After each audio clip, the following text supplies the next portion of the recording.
It was a day where the harsh summer sun still shone strongly. I received a call from my nearby living son, Ethan. He said he'd like me to come over for Caleb's birthday. Our grandson, Caleb, is celebrating his birthday.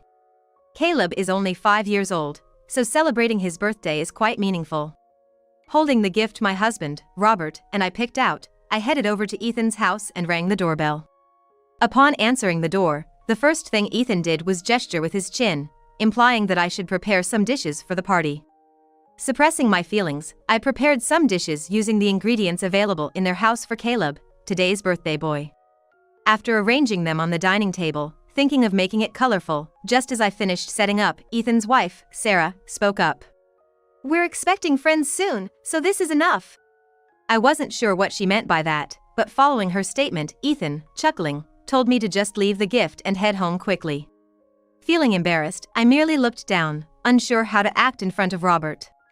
As for Robert, he observed the couple's arrogant behavior for a while, but eventually whispered, "Guess this will be the last time."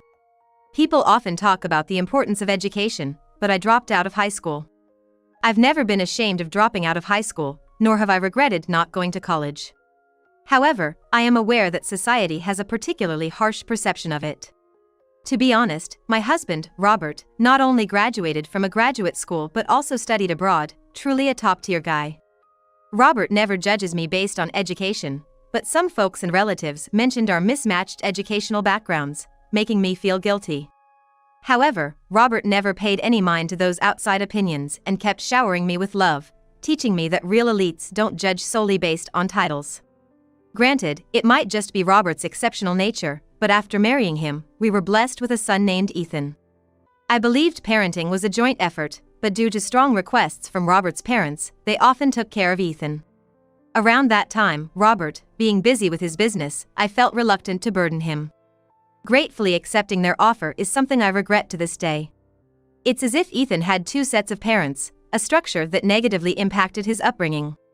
When we cared for him, we disciplined him to be honest, but Robert's parents spoiled him. By the time we realized, Ethan had developed a very arrogant and selfish attitude. He became someone who was reluctant to face challenges, wanted to dominate others, and looked down on them based on his own biased standards.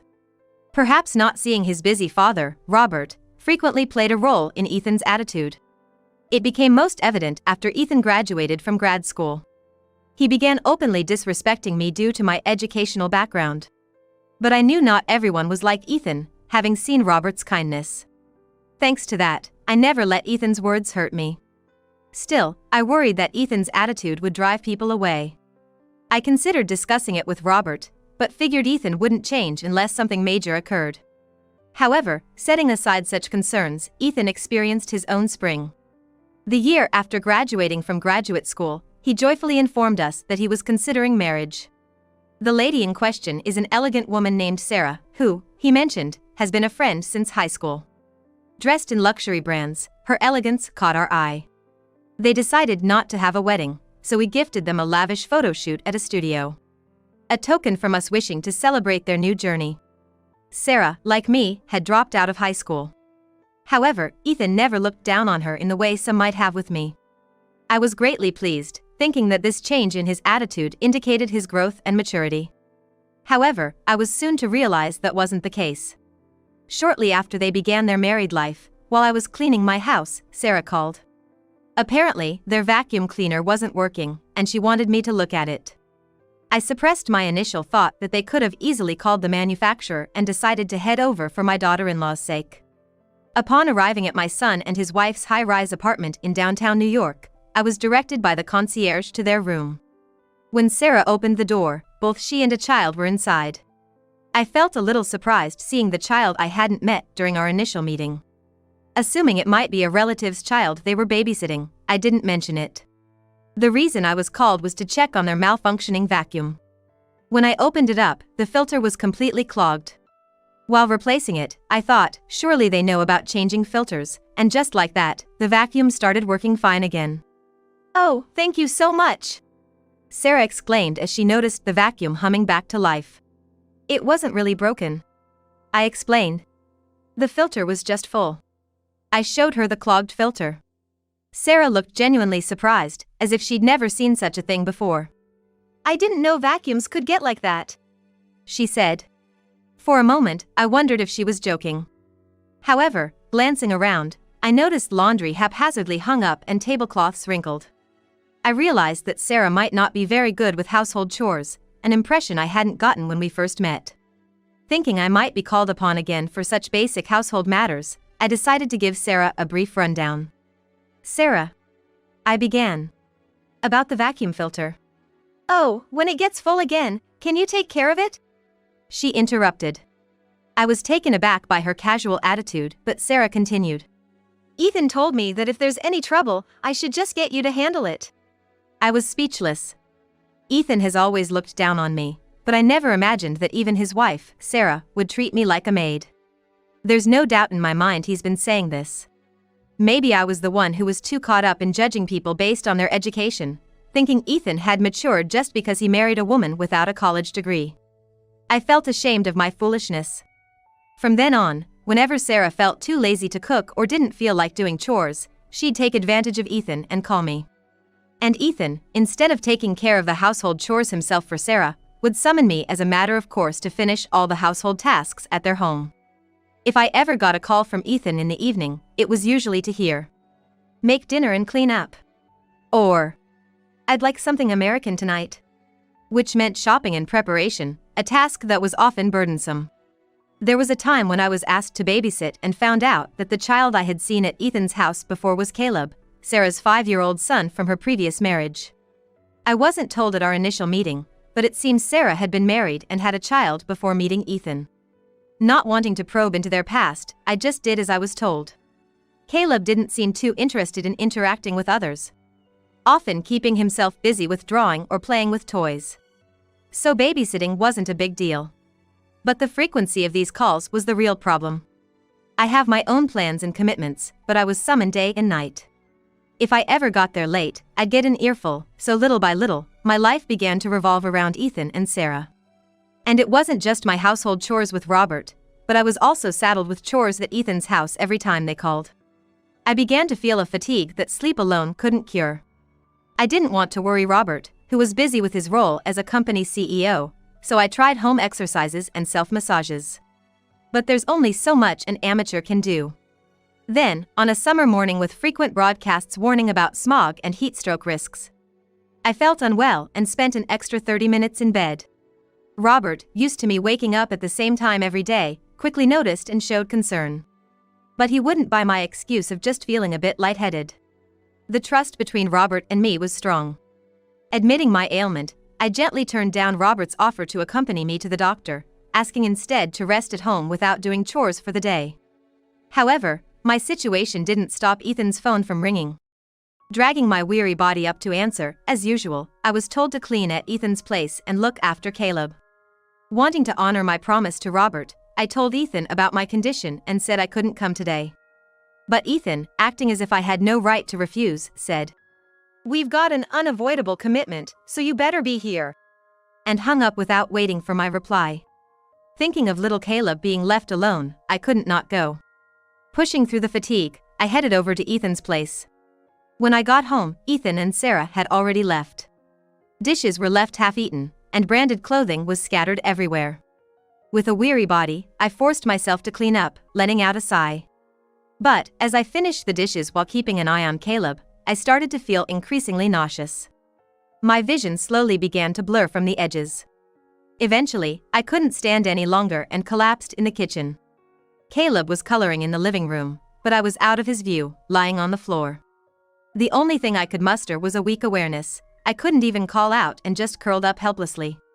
Caleb, being a focused child, would probably not look up from his coloring for a while. I tried hard to move, thinking if I could just drink some water, but I couldn't get up. The more I strained, the worse I felt. My consciousness began to fade, and at some point, I thought I'd finally be at peace. Then, the front doorbell rang, and Robert entered the room. Seeing me, he gently picked me up. Concerned, he said to Caleb, "I'm gonna take your grandma home, okay? You'll be all right by yourself?" Caleb, though worried, nodded.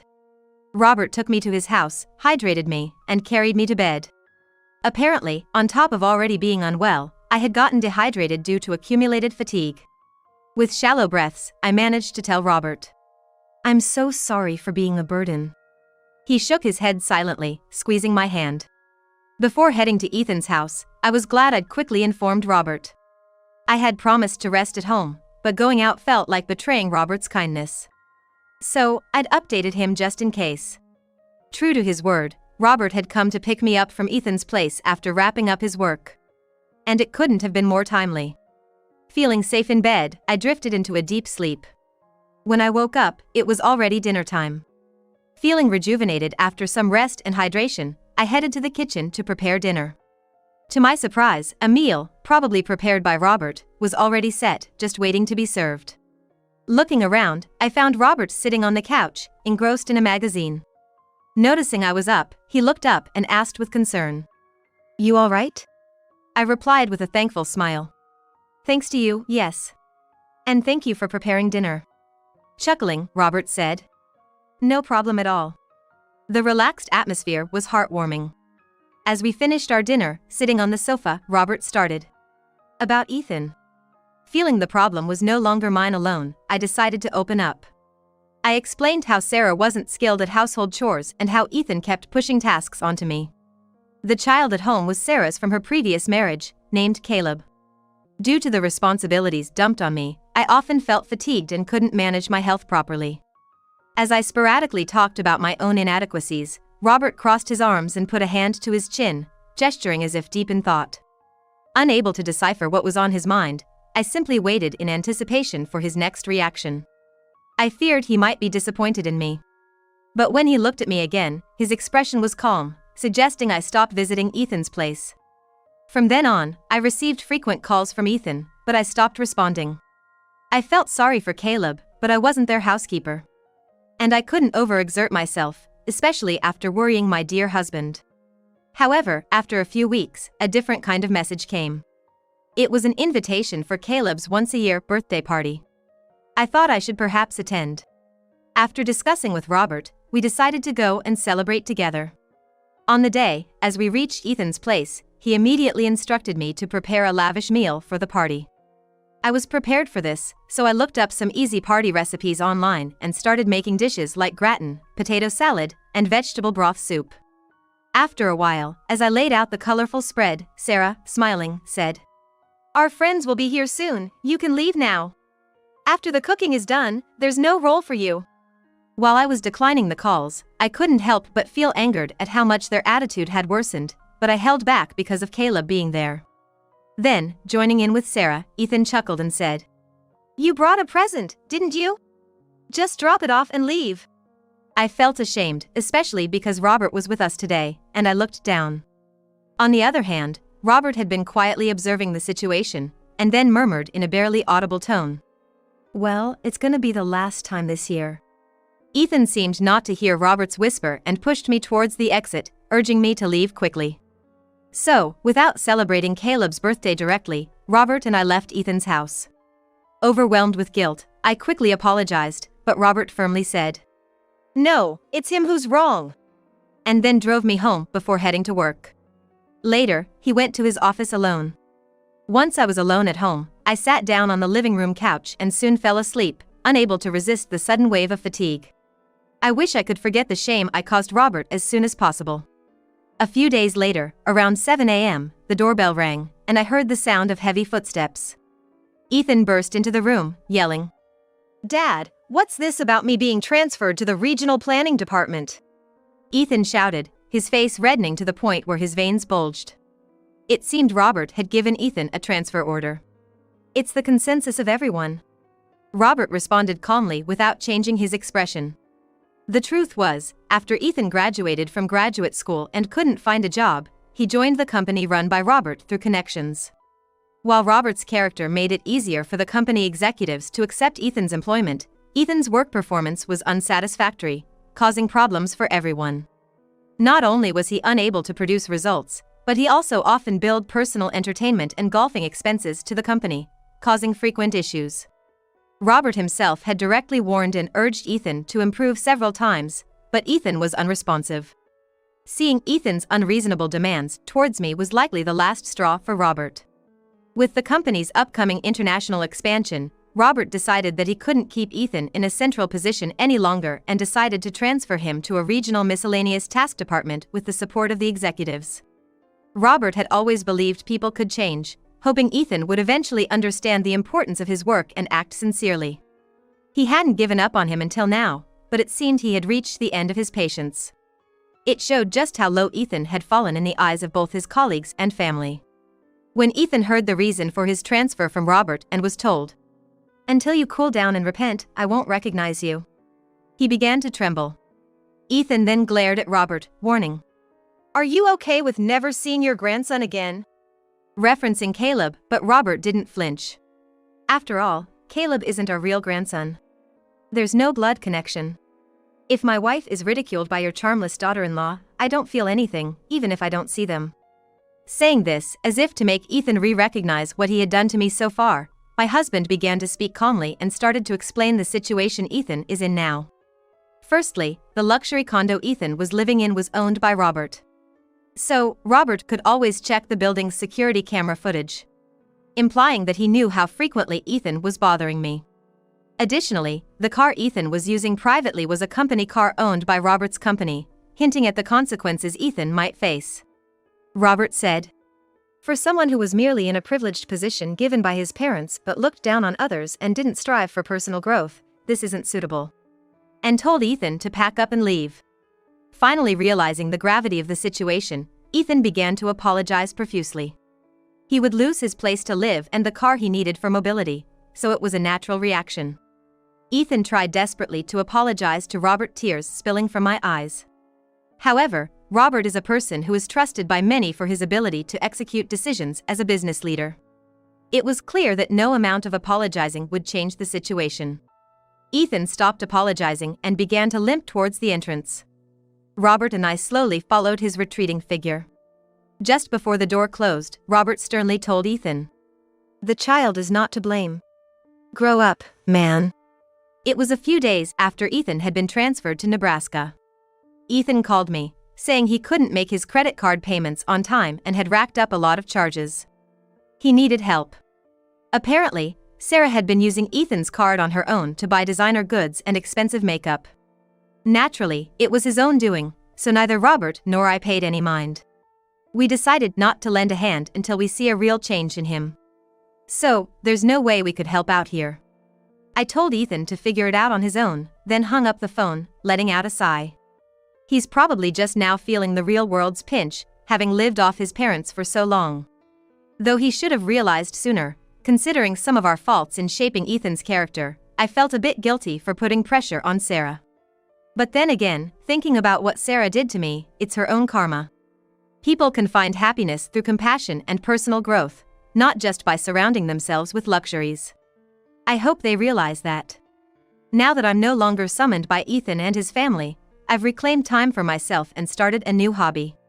I've been trying out various baking recipes and posting photos on social media. Every now and then, I get a positive comment that boosts my self-esteem. I feel way more fulfilled than before. Meanwhile, since Ethan's transfer to Nebraska, the previously struggling department Robert oversees has regained momentum. It's giving a significant boost to their international expansion, and business is booming. Thanks to the company's rapid growth, Robert, despite his age, has become somewhat of a celebrity in the domestic CEO community. I rejoice in Robert's success and hope that someday Ethan will have a change of heart and become as sincere a person as Robert. Robert proves there's no limit to human growth. Someday, they'll realize that it was all done out of love. When that day comes, I'll be happy to cook a meal for Ethan and his family.